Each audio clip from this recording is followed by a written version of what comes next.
There comes a moment in life when the night feels longer than it should. The walls feel closer, the silence heavier, not because the world has grown darker, but because your world has lost its light.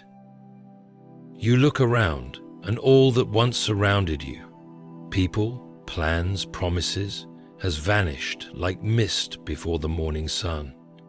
And you are left asking a question no one dares to answer aloud. Why would God allow me to lose everything? You didn't just lose things, you lost parts of yourself in the process.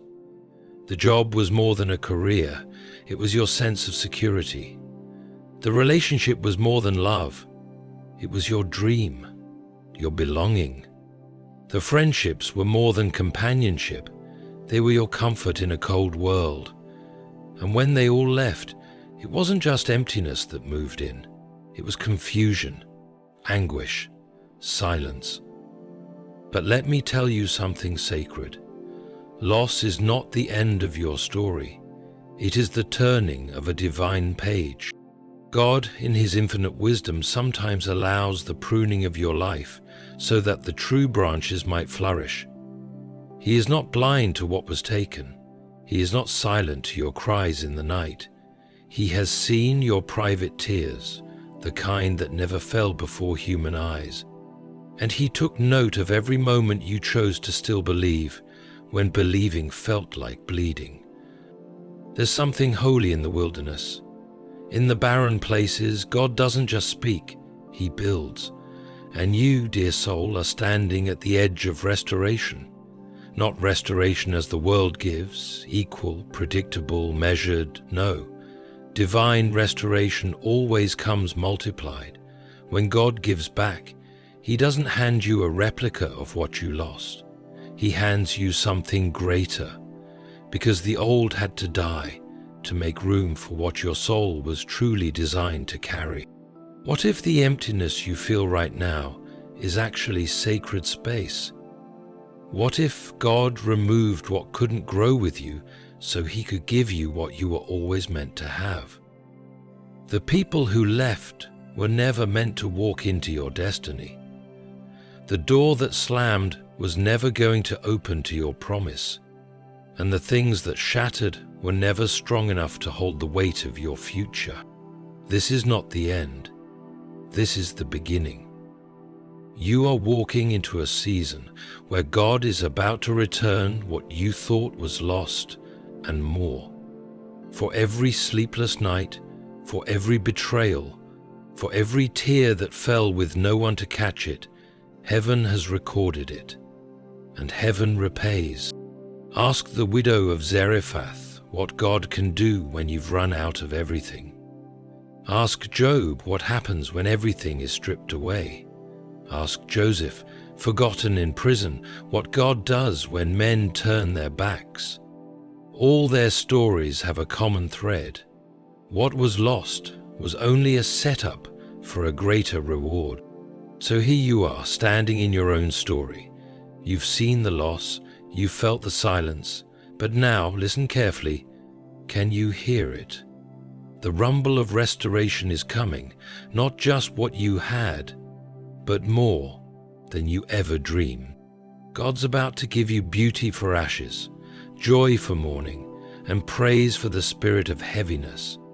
And when He restores, it won't be to the place you were, it will be to the place you were always destined to rise to. The loss was a valley, but what's ahead is a mountaintop, and when God brings you there, you'll realize you never really lost everything. You were just being positioned for something greater. Sometimes we misread the chapters of our own story because we interpret loss as punishment. But in the divine blueprint, removal often precedes rebuilding. What you called an ending, God calls excavation. Not because He wanted to destroy you, but because He needed to dig deep enough to anchor what He was about to build in your life. When a house is weak, patching the cracks does little. A wise builder knows that the foundation must be torn up and relaid. That process is violent, uncomfortable, and confusing. You might have cried out, "God, why am I losing everything?" But God, in His mercy, was saying, "Because what I am about to build through you requires deeper roots." You lost relationships you thought were permanent. You lost opportunities you thought were divinely sent. You even lost parts of yourself that you once held sacred. But God's method of transformation often begins with subtraction. The pruning wasn't random, it was divine. He was removing not just what was broken, but what was beneath His standard for your future. Look at the seed. Before it becomes anything beautiful, it must fall to the ground and die. It must break open. In its breaking, new life is born. Your loss was the breaking open of a seed buried in the soil of God's purpose. Yes, it felt like death. Yes, it felt like abandonment. But something deeper was happening beneath the surface. Something sacred. God never tears down what He doesn't plan to rebuild, but He doesn't rebuild to the same dimensions. He enlarges, He strengthens, He elevates. The pain was real, but so is the promise. The ache in your chest is not the echo of what you lost. It is the tension of expansion. Your life is stretching into a new capacity. When you said, "I have nothing left," Heaven whispered, "Now I can begin." Consider the potter. When the vessel is flawed, he doesn't discard the clay.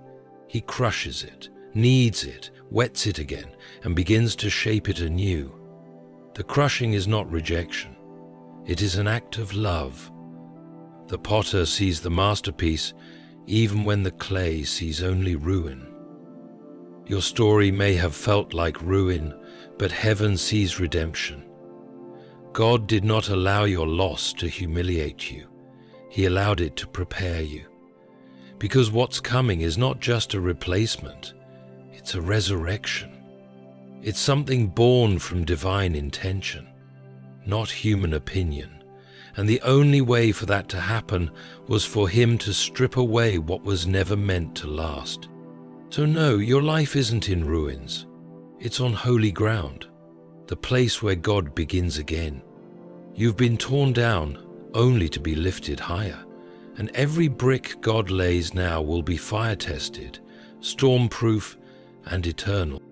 The loss was painful, but the rebuilding, oh, the rebuilding will be glorious. There's a sacred truth often overlooked in moments of grief. Not everything that walks with you today is qualified to enter the next chapter of your destiny. Some people, relationships, habits, and even comforts were only meant to exist in the realm of your preparation, not your fulfillment. God, in His mercy, sometimes removes what you would never let go of, simply because it cannot survive where He's taking you. It hurts, yes, because what left you might have carried your heart. You may have built dreams around it. You may have prayed to keep it. But if God allowed it to leave, you can be certain of this: it was not designed to walk into the place He is preparing for you, not because it was always evil, but because it was limited. The people who turned away, the love that wasn't returned, the opportunities that slipped through your fingers, all of it was under divine surveillance. You didn't lose it because you failed. You lost it because your calling required a shedding. Just like a rocket sheds parts as it rises into the heavens, you too must release weight to go higher. And let's be honest, some of what left wasn't really feeding you. It was draining you. Some relationships felt comfortable, but they were secretly delaying your growth. Some dreams were birthed in fear, not faith. Some attachments were disguising themselves as blessings when in truth they were distractions. When God begins to elevate you, He does not negotiate with your comfort zone, He delivers you from it. Think of Abraham. God told him to go to a land I will show you." But he also told him to leave your father's house and your kindred. Why? Because the promise was waiting in a place that his past could not enter. Abraham's obedience meant separation before elevation. That same pattern is echoing through your story. God sees the future you cannot yet imagine.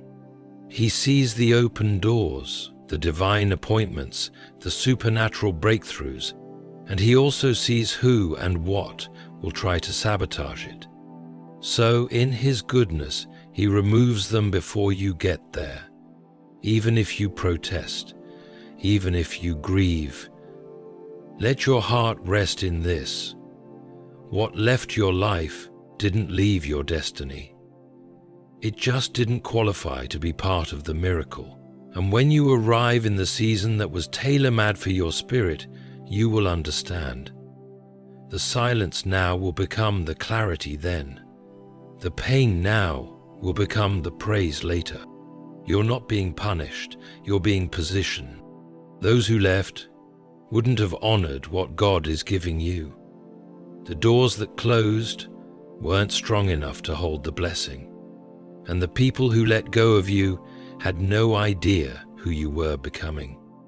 But God knew. God knows. And what he has planned is so sacred, so weighty, so holy. It required a cleansing first. So bless what left, mourn it if you must, but don't chase it. It's not your burden anymore. Your blessing isn't behind you, it's ahead, and everything that belongs to your next level will find you there. When heaven restores, it never does so in fractions. It always returns in overflow. This is not like earthly repayment, where you get back what was lost and nothing more. When God steps in to restore what was taken, he repays with divine interest. That's the principle of divine restitution. What you lost will return, not as it was, but greater than it ever was. In Scripture, the story of Job is not simply about suffering, it is about divine justice through multiplied restoration. Job lost his children, his wealth, his health, and even the trust of those closest to him. But when God stepped in, not only was Job healed, not only was he vindicated, he was given double of all he had lost. Not just returned, but increased. This is the pattern of heaven. God does not restore to make you even. He restores to show you his glory. Perhaps you feel like your loss has emptied you. You might look at your hands and see nothing left but dust. You might feel like the pain stripped you of every sense of identity. But what you see as ruin, God sees as the perfect stage for his abundance. His multiplication often begins with what looks like subtraction. He allows the field to go barren before he floods it with rain. You must understand this. God's mathematics are not limited by logic. Where you lost one, he can return 100-fold. Where you were robbed of peace, he can flood you with joy so pure that it will heal the very wounds you thought would never close. Where someone broke your heart, he can send love so sacred that it silences every lie spoken over your worth. God's restoration always rewrites the narrative. It is in his nature to do exceedingly and abundantly above all that we can ask or imagine. But to live in that overflow, you must first believe that he has not forgotten what was taken. Many people live in silence, carrying pain like a quiet funeral inside their soul. But God never forgets a tear, not one. And for every hidden wound, he has prepared a miracle. When Israel came out of slavery in Egypt, they didn't leave empty-handed. The very ones who oppressed them gave them silver, gold, and garments as they departed. It was divine irony. What was once stolen was returned with interest. The years of labor were not forgotten. The cries of bondage were not ignored. God made the enemy hand over what was owed. He will do the same for you. But here is the truth. What is multiplied by God is not always material. Sometimes it is your strength. Sometimes it is your discernment. Sometimes it is the clarity you now have. The ability to see deception before it gets close. The maturity to walk away without the need to be understood. The peace that comes from no longer begging people to value what God has already called worthy. God is multiplying your capacity, your peace, your purpose. And soon, what you lost will look small compared to what you're about to carry. That's not wishful thinking. That's divine recompense. So do not fix your eyes on what left. Fix your heart on what's coming. Because when God restores, He doesn't return the old. He births the new, and it always comes in abundance. There are wounds so deep, only God knows they exist. Wounds created not just by events, but by people. Words spoken behind your back. Betrayals from those you trusted. Silent moments where you hoped someone would notice your pain, and no one did. These are the invisible injuries that walk with us into the night and cry silently beneath the surface. And yet, not one of them has gone unnoticed in heaven. You may have been too kind to fight back, too loyal to expose, too faithful to curse what broke you. But just because you stayed silent does not mean heaven was silent. Heaven was watching, and heaven keeps a record. When God sees injustice, He does not blink. His justice is not delayed, it is deliberate. He takes note of every unjust word spoken over your name. He remembers every time you were used, dismissed, or manipulated. Every time you swallowed your pain to keep the peace. Every night you cried and prayed, but still showed up for those who hurt you. Come forward. You see. People may forget what they did to you. They may justify it. They may laugh about it.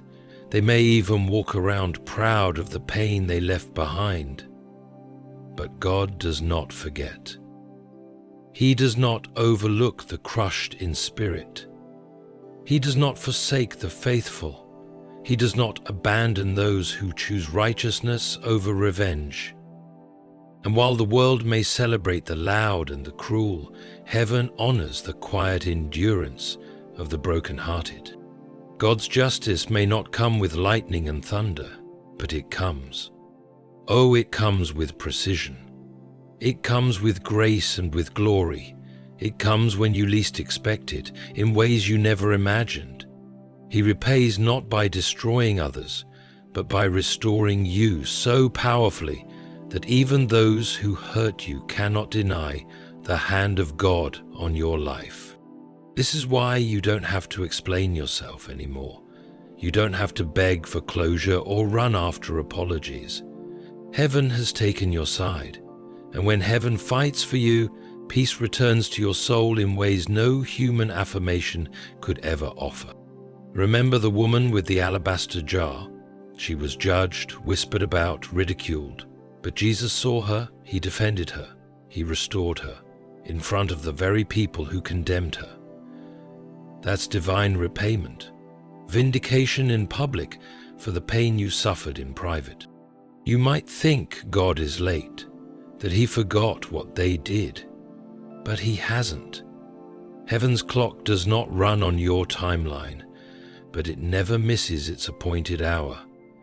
And when your moment comes, it will not just heal you, it will elevate you, not to spite others, but to show the world that those who walk faithfully, even through fire, are never forgotten. So let your heart rest. Heaven keeps count. Heaven saw it all, and heaven will repay, not just in things, but in joy, in peace, in restoration, in honor, in everything the world tried to take from your soul. Pain has a voice, but not always a loud one. Some pain doesn't scream, it whispers. It lingers in the background of your daily life, shaping the way you walk, the way you speak, the way you trust. It's the kind of ache that no one sees because you've learned to carry it with dignity. But heaven sees it. And what you thought was buried in silence, God was using as sacred soil for a miracle in motion. There are seasons when you carry pain alone, not because no one cares, but because no one understands. You've wept in quiet places. You've worshipped with a broken heart. You've smiled while internally shattered. That kind of silent suffering is not wasted. In the kingdom of God, nothing surrendered in faith is ever lost. Not one tear has fallen in vain. You see, in the natural world, soil is just dirt, overlooked, stepped on, common. But to the farmer, it's potential. It's preparation. It's the birthplace of harvests. Your pain was not meaningless. It was groundwork. While others saw a barren patch of life, God saw a hidden planting. Your silent tears were watering the very thing that will one day bloom beyond your imagination. Think of Hannah, the mother of Samuel. She cried silently in the temple, misunderstood even by the priest. Yet in that quiet anguish, a divine transaction took place. God heard her unspoken prayer. Her silent pain birthed a prophet. Sometimes the deepest miracles are conceived in the quietest wounds. When people walk away during your suffering, they may think they left you broken, but in truth, they left you in the presence of the only one who could actually heal you. And healing in the presence of God always produces glory. The kind of glory that cannot be explained, only witnessed. God doesn't need crowds to perform miracles. He needs surrender. And you've been surrendering more than anyone knows. You gave up your pride when you were humiliated. You gave up your strength when you had none left. You gave up your plans when life crumbled. That surrender has not gone unnoticed. It has become the soil in which a divine breakthrough is germinating. Let's not forget, when Jesus healed the blind man, he didn't use gold. He used mud, something dirty, something low. He spat on the ground and created something sacred from something common. That's what God is doing with your pain. He is mixing what was messy with his divine touch to form a miracle that will open eyes, not just yours, but the eyes of everyone who doubted you would ever rise again.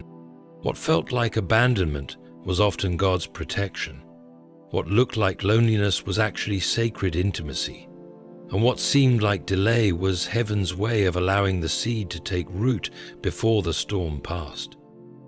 You are not buried, you are planted. And everything planted in God's time blooms in abundance. Again, this is the race. Right now, don't despise your silent seasons. Don't regret the lonely nights. That pain became holy ground. And from it, God is bringing forth a miracle so pure, so undeniable, that even your enemies will have to say, "The Lord has done great things for them." When God restores, he does not just replace what was lost. He reinforces it. He ensures that what he gives you next cannot be stolen, manipulated, or shattered by anyone ever again. Because when heaven steps into your life with restoration, it comes with divine security. The truth is, much of what you lost was never truly protected. It may have looked good, it may have felt right, but deep down it was fragile, vulnerable to people's choices, exposed to envy, dependent on loyalty that proved inconsistent. You trusted humans to guard what only God had the power to protect. God watched the heartbreak, not because he was absent, but because he knew what was coming next required a kind of strength that could not be touched by man. So he allowed the breaking, not to destroy you, but to build you in a way that no one could break you again. The relationships that ended taught you discernment. The betrayals taught you boundaries. The losses taught you how to live without fear of losing again. And now you are not just waiting for restoration, you are being prepared to carry something weightier, something so deeply sealed in God's hand that no voice of jealousy, no hand of manipulation, no act of betrayal will be able to undo it. When God restores, He makes it untouchable. Joseph was thrown into a pit by his brothers, sold into slavery and imprisoned on false charges. But when God raised him, no one could touch his position. He became second only to Pharaoh in Egypt. The very ones who stripped him of his coat of favor had to bow before him in the palace. That's what divine restoration looks like. It elevates you beyond human reach. You may fear trusting again. You may wonder, what if I lose it all again? But God is saying, what I'm about to give you, no one will be able to take away, because it's coming from me, not from man. And when it comes from God, it's built on truth. It's guarded by angels. It's anchored in your purpose. No gossip can ruin it. No betrayal can end it. No attack can shake it. You will walk in a season where you won't have to fight to keep what's yours, because God Himself will fight for it. This new season will be different. You're not going back to what was. You're stepping into what was always meant to be. It will carry the seal of heaven. It will be born from the fire you endured, and it will be covered by the prayers you cried in secret. You've learned too much to fall for deception again. You've grown too strong to let unworthy hands touch what is holy. And God has seen to it that what He gives you next cannot be taken, only cherished. So lift your eyes. The blessing that's coming is not only beautiful, it's protected. Many believe restoration means going back to the way things were, but God doesn't operate on the axis of nostalgia. He is not in the business of rewinding your past. He's in the business of fulfilling your purpose. And for that reason, when God restores you, He doesn't return you to the place you lost. He raises you into the place you were always destined to reach. There's a vast difference between replacement and elevation. Replacement gives you something similar. Elevation gives you something greater. When Job was restored, he didn't just get back his old life. He entered a new level of favor and spiritual authority. He emerged with double and with a deeper understanding of God's heart. Restoration wasn't just compensation, it was transformation. If God gave you exactly what you lost, you might settle into comfort again. But if He lifts you into something greater, you're forced to step into faith, into growth, into destiny. Because what's coming is not familiar, it's divine, and only those who've walked through fire can carry it. What was taken from you may have once defined you, a relationship, a position, a dream. But God let it fall away so you could realize that your identity was never in the thing.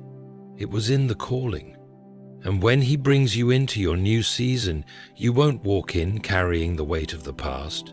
You'll walk in anointed by the process, elevated by grace, and glowing with evidence that you've been with God. Think of Ruth. She lost everything, her husband, her future, her security. She followed Naomi into a land where she was a foreigner, a widow, and a worker in the fields. And yet God orchestrated every step. She wasn't restored by receiving her old life back. She was elevated into the lineage of the Messiah.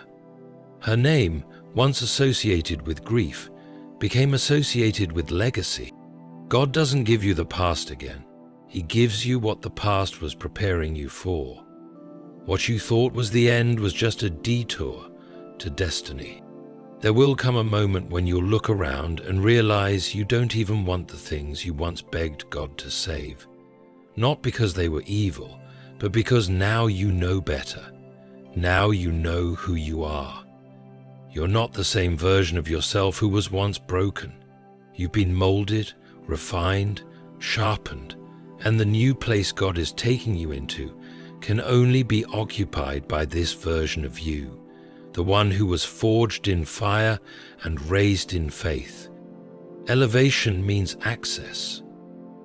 You're not returning to familiar places. You're walking through doors you never imagined would open. You're entering spaces where your name has already been spoken, in rooms you haven't yet walked into. And not because of luck, but because of favor. What God is preparing for you requires a clean slate, not a recycled storyline. He is not restoring your comfort. He is releasing your calling. And when you step into this new season, you'll realize the loss wasn't a punishment, it was preparation. What God has prepared can't be compared to what you lost. Because now, you're not going back, you're going forward, fully aligned with the destiny He designed from the beginning. You walked through the wilderness, you cried in secret places, you mourned the dreams that died in your hands. The losses left you empty, but heaven never stopped writing your story. And now, the author of your life is turning the page. You thought it was over, but it was only the beginning. God does not allow things to fall apart without having a plan to raise something better. What left was necessary. What broke you was temporary. What remains is holy ground. Because in your emptiness, God planted something eternal. And now, the time of harvest is near. He is not only giving back what was lost, He is giving more than you ever asked for. Joy that won't be shaken, peace that surpasses understanding, love that cannot be stolen, opportunities that are guarded by angels, purpose that makes the pain make sense. Your story is shifting from grief to glory, from defeat to destiny, from mourning to miracles. So hold your head high, not because everything is perfect, but because God is perfecting everything. And when He restores, He doesn't return you to where you were. He raises you to where you were always meant to be.